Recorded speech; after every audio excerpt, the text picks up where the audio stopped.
다시 스퀴즈 모멘텀 인디케이터로 돌아가서 자 리니어 리그레션을 표현을 해주고 그 다음에 그때의 소스 값을 그냥 기본 뭐 여기서는 소스를 클로즈 종가로 해서 종가 빼기 이러한 값을 이용해서 자 요걸 봐보면 고가와 저가의 평균 그리고 그 평균 값과 이평선의 평균을 뺀 값. 그러니까 약간의 그러니까 종가를 그대로 쓴 게 아니고 종가에서 요런 어떤 노멀라이즈 시킨 값을 빼준 어떤 값을 이용해서 리니어 리그레션을 했다. 이 수식 자체에 대해서는 이 레이지베어도 이분 어디 있었죠? 그 마스터링 더 트레이드라는 이 책을 참고해서 그 존 카트너의 수식에서 이제 요런 부분을 이제 참고했다는 뜻이 되겠죠. 그 다음에 이제 백그라운드 컬러를 바꾼다. 그래서 그 if 값을 조건문을 이용해서 이 스퀴즈가 on이냐 off냐 뭐 이런 거에 따라서 색깔을 어떤 거는 라임색으로 어떤 거는 레드로 마룬으로 그린으로 이렇게 표시를 하고 그것을 플롯하는 히스토그램으로 플롯하고 하나는 이제 그 크로스 십자가 모양으로 이제 색깔을 이제 표시하라. 그렇게 해서 나온 게 이제 요런 식이 되는 겁니다. 색깔도 이제 다양하죠. 이게 확 올라가는 증가하는 기울기에서의 색깔과 내려가는 기울기에서 색깔이 다르고 0 기준으로 플러스면 녹색, 마이너스면 빨간색 이런 식으로 히스토그램을 하는 것이고 요 크로스에 이제 깜장색 크로스와 회색 크로스가 나뉘는 것입니다. 그래서 자 요런 식으로 되는 건데 이거를 옮기려고 하다 보니까 와 이게 진짜 역대급인 거예요. 수식 관리자를 일단 켰습니다. 그래서 일단은 만들어 봤는데 어떤 식으로 했냐 거기에 있는 여기 있는 수식을 일단은 복사를 해 오는데 이 트레이딩 뷰가 좋은 점이 이걸 수식을 한 번에 쓴 다음에 플롯할 것들을 이제 연속으로 이렇게 여러 개 쓸 수도 있고 그 다음에 이 인풋 값이나 이런 것도 한 번에 쫙 다 써놓을 수가 있어요. 수식 하나로.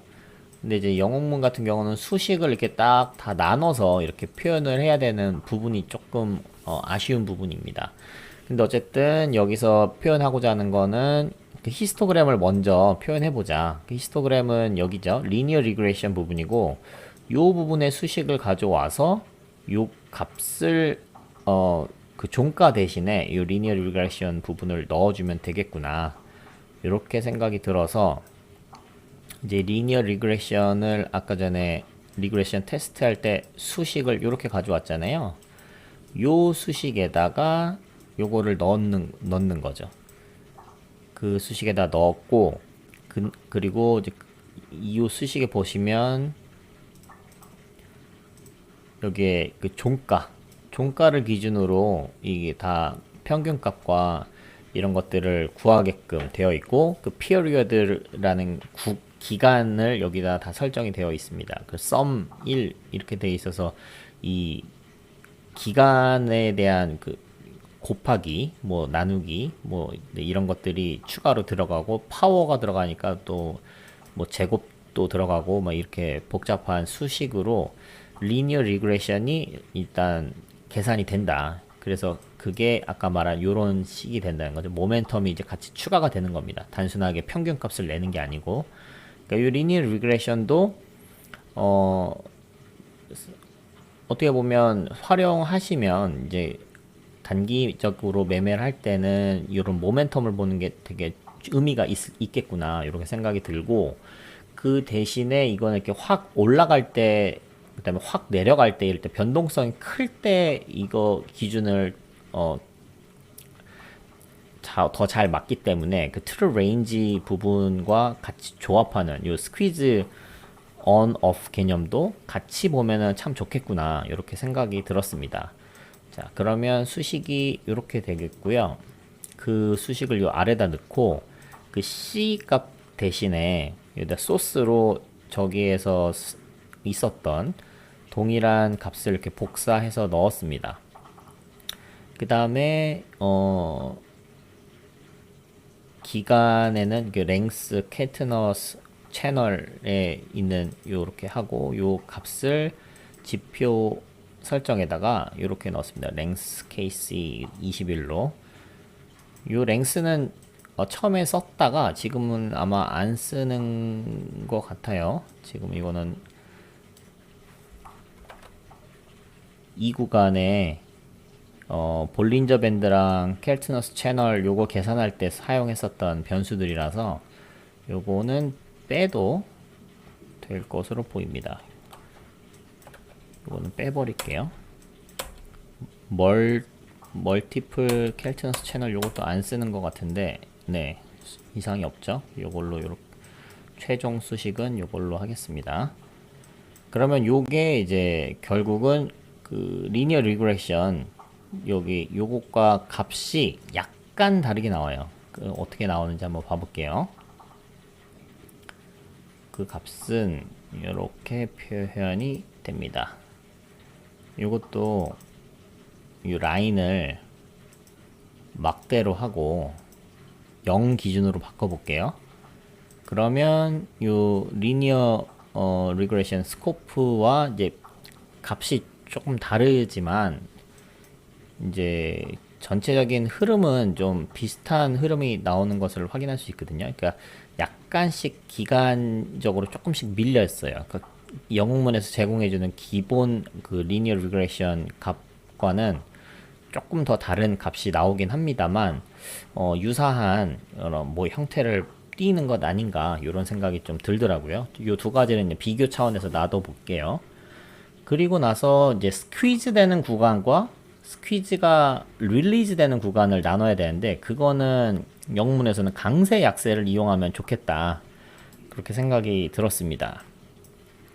그래서 강세 약세에다가 스퀴즈 언오프 되는 이 구간을 이 식이죠. 요 식을 볼린저 밴드랑 켈트너스 채널을 계산하는 식을 여기다 넣고 그 다음에 이게 스퀴즈 오프 조건을 만족하려면 로어 볼린저 밴드가 켈트너스 채널보다 더 작아야 되고 그 다음에 어퍼 볼린저 밴드가 켈트너스 채널보다 더 커야 된다. 그러니까 이제 그 얘기는 스퀴즈 오프다. 오프라는 얘기는 변동성이 커지는 구간이다. 이렇게 생각하시면 되겠죠. 그러니까 이 분홍색으로. 그 다음에 약세 패턴에는 스퀴즈가 온인 상황을 이렇게 넣어서 만들어 봤습니다. 그러면 요거를 강세 약세를 이렇게 해서 넣어 보면 이렇게 되거든요. 약세 구간 먼저 봐볼게요. 요 약세 구간에서는 이제 큰 변화가 없는 구간이다. 이 부분에서는 큰 변화가 없다. 이렇게 생각하시면 되겠고, 그 구간에서 그러니까 매매를 안 하는 거죠. 근데 이제 탁 스퀴즈가 릴리즈 되는 요 구간에 봤을 때 이게 지금 리니어 리그레션 스코프가 양봉 쪽으로, 그 플러스 쪽으로 쫙 올라가고 있잖아요. 이럴 때는 매매를 해도 좋다라는 이제 그런 의미로 스퀴즈 모멘텀 인디케이터가 말을 해주는 거죠. 여기서는 큰 재미를 보지는 못했습니다. 근데 여기서는 이제 하락하는 뭐 구간에서 스퀴즈 구간이다라고 하는데 여기도 스퀴즈 구간은 아니고 좀 변동성이 큰 것 같은데 이것도 약간 슈퍼 트렌드처럼 이제 큰 추세를 잡아주는 이제 그런 시세가 날 때는 되게 좋은데 이렇게 뭐 자꾸 깨작깨작 바뀌는 이런 구간에서는 그렇게 좋지는 않구나 이런 정도 생각을 하시면 되겠습니다. 이런 구간에서는 엄청나게 좋았죠. 여기서 이제 릴리즈가 딱 되는 순간부터 한참 동안 랠리가 지속됐었던 모습을 확인하실 수 있을 겁니다.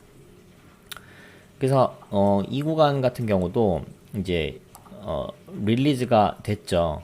그러니까 스퀴즈가 된 상태가 아니고 스퀴즈 오프가 된 상태인데 이 하방 쪽으로 스퀴즈가 오프가 된 거죠. 이 부분에서는 변동성이 적다가 변동성이 커지면서 이게 하락 구간으로 됐기 때문에 아주 확 하락한 이제 코로나 때였네요. 2020년 3월 쪽이니까. 그러니까 그런 구간이다. 이제 그런 것들을 요걸 보시면서 이해하시면 되겠습니다. 그래서 이 스퀴즈 모멘텀 인디케이터를 가지고 스퀴즈 구간이냐 릴리즈 구간이냐, 릴리즈 구간일 때 리니어 리그레션이 좀 이제 상방으로 쫙 커지는 구간이냐 아니 하방으로 쫙 커지는 구간이냐, 그런 거에 따라서 여러분들의 그 매매 포지션을 좀 정할 때 좀 도움이 될 수 있겠다, 이렇게 생각이 듭니다. 그래서 그 오늘 되게 많은 것을 했는데요. 켈트너스 채널이 뭔지도 보고, 그 다음에 리니어 리그레션이 뭔지도 보고, 그것들의 조합으로 이용해서 이제 만들어진 이 수식까지도 같이 봤습니다. 근데 이렇게 되게 복잡하게 만든 수식도 의미가 있는데, 스퀴즈 모멘텀 인디케이터와 이제 기본적으로 영문에서 제공해주는 리니어 리그레션의 값도 사실 이제 크게 다르지는 않다. 그러니까 어떻게 보면 약간 허무하긴 한데, 그 수식이 얼마나 어렵냐를 보는 게 중요한 게 아니고, 그 수식을 얼마나 잘 이해하고 활용했느냐가 더 저는 중요하다고 생각이 듭니다. 그렇기 때문에 이제 볼린저 밴드와 이제 켈트너스 채널의 그 두 가지의 상관관계를 이용해서 변동성이 커지는 구간과 변동성이 작아지는 구간을 나눴고, 그다음에 그거를 이용해서 이제 리니어 리그레션의 이 값의 그 기울기 값을 이용해서 이제 쫙 증가하는 구간과 하락하는 구간을 나눠서 표현했다. 이렇게 확인하시면 될 것 같습니다.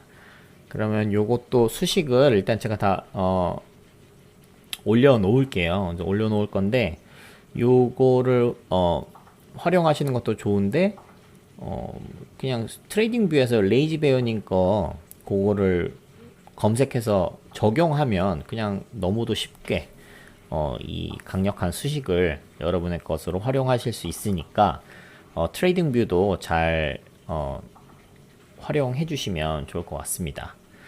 네, 그렇게 해서 또 새로운 지표를 한번 훑어봤는데요. 이제 2022년 새해가 밝았는데, 여러분들의 계좌는 계속해서 동일한 쳇바퀴를 굴르는 것이 아니고, 계속해서 배운 것들이 활용되고 배운 것들이 적용되면서 계좌가 점점 불어날 수 있게 되기를 바라겠습니다. 매매하는 거는 이제 뼈바르기와 피라미딩 매수, 이 방법을 꼭 익혀서 좀 통계적으로 안정감 있게 이렇게 매매할 수 있는 습관을 들이면 좋을 것 같아요. 너무 급등주만 쫓아다니지 마시고, 급등주 꼭대기에서 물리면 답이 없기 때문에 일봉이 정말 중요합니다. 일봉과 이런 거 함께 보면서, 이런 추세와 이런 것들 보면서 분봉도 이제 같이 보면서 매매하시는 이제 그런 트레이더들이 되시기를 바라겠습니다. 네, 그러면 오늘은 여기까지 하도록 하겠습니다. 감사합니다.